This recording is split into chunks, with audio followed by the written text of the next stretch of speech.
ប្រពន្ធល្អ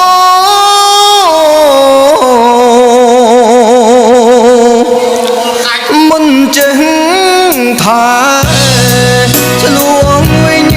ស្រីស្នេហ៍ចារឹកក្បត់កាយមិនឡើយមិនតែយកត្រជាងស្ដាប់ប្រពន្ធស្ដីប្រាំដឹងទឿនតែត្រឹងរឹកទឿនអើងខ្លួនសងចៃក្ដីស្រឡាញ់ស្រីគ្រប់គ្នាឲ្យប្រពន្ធឈឺក្រំគ្រាគុនក្តៅរងាឯកាពេលដែលអស់លុយពីខ្លួនទើបដឹងថាគ្មានអ្នកណាដូចគ្រួសាររបស់មកទេប្រពន្ធបងអើយបើជួយឲ្យបង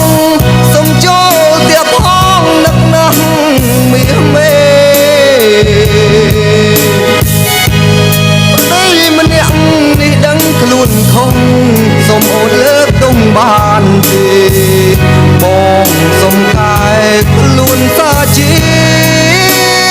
ថ្មីប្រពន្ធល្អអើយ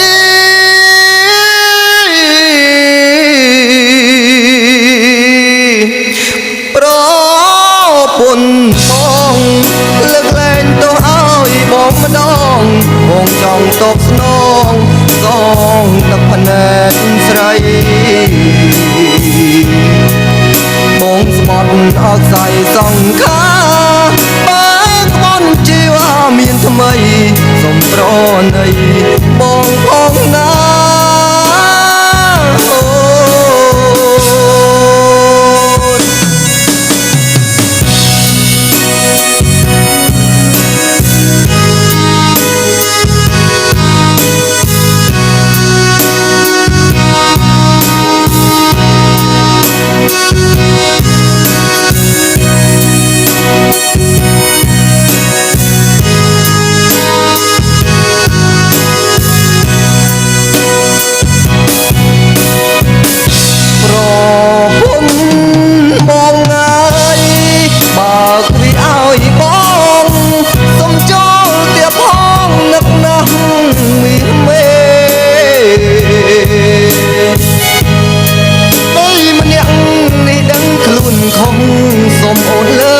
បានទេ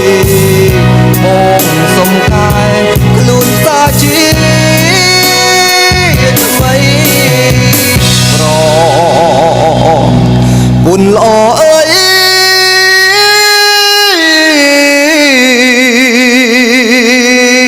ប្រ